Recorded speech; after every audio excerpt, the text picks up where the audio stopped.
کہ نماز جنازہ جو ہے وہ فرض کفایہ ہے۔ فرض کفایہ کا مطلب یہ ہے کہ اگر بستی میں سے کچھ بندے جنازہ ادا کریں تو یہ سب کی طرف سے ادا ہو جاتا ہے، ٹھیک ہے۔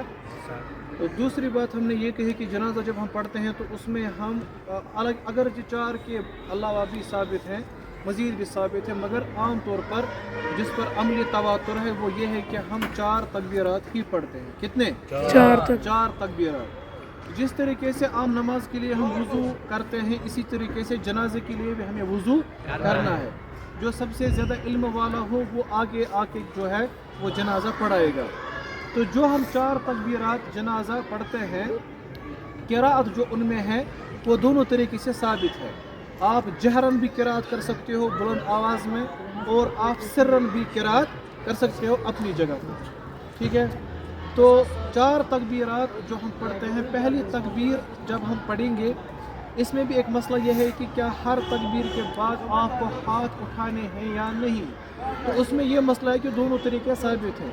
اگر آپ تکبیرات کے ساتھ ہاتھ نہیں بھی اٹھاؤ گے چلے گا، اگر آپ ہاتھ اٹھاؤ گے بھی اس کی بھی گنجائش ہے، ٹھیک ہے۔ تو پہلا تکبیر جب آپ پڑھو گے تو پہلے تکبیر کے بعد ہم پڑھیں گے تعوذ تسمیہ، اس کے بعد پڑھیں گے سورۃ الفاتحہ، ٹھیک ہے۔ تعوذ تسمیہ، تعوذ کہتے ہیں اعوذ باللہ من الشیطان الرجیم، یا پھر اعوذ باللہ السمیع العلیم من الشیطان الرجیم من ہمزہ ونفخہ ونفثہ۔ اس کے بعد تسمیہ یعنی کہ بسم اللہ الرحمن الرحیم۔ اس کے بعد آپ پڑھو گے سورۃ الفاتحہ۔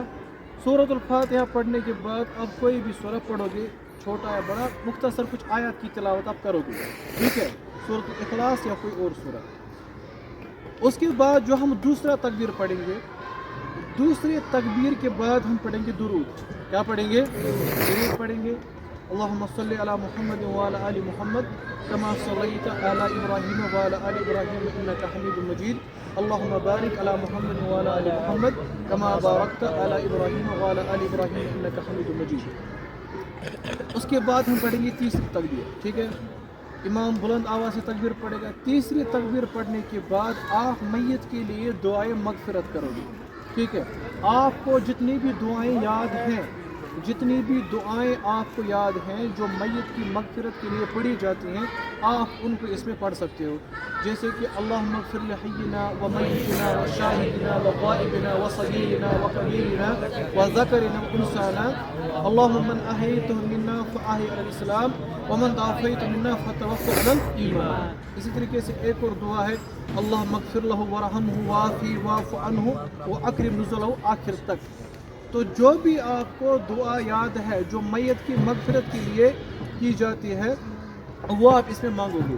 اس کے بعد آپ آخری یعنی کہ چوتھی تکبیر پڑھو گے، اور چوتھی تکبیر کے بعد آپ سلام، اگرچہ جنازے میں اصل یہ ہے کہ ایک طرف سے سلام پھیرا جائے گا، لیکن گنجائش اس بات کی ہے کہ ہم دونوں طرف سے بھی سلام پھیر سکتے ہیں۔ اگر کہیں پہ ایک سائڈ سے ہی سلام ادا کی گئی تو جنازہ ہو گیا، جنازہ اگر امام نے صرف دائیں طرف سلام پھیری جنازہ ہو گیا، جنازہ ہو گیا۔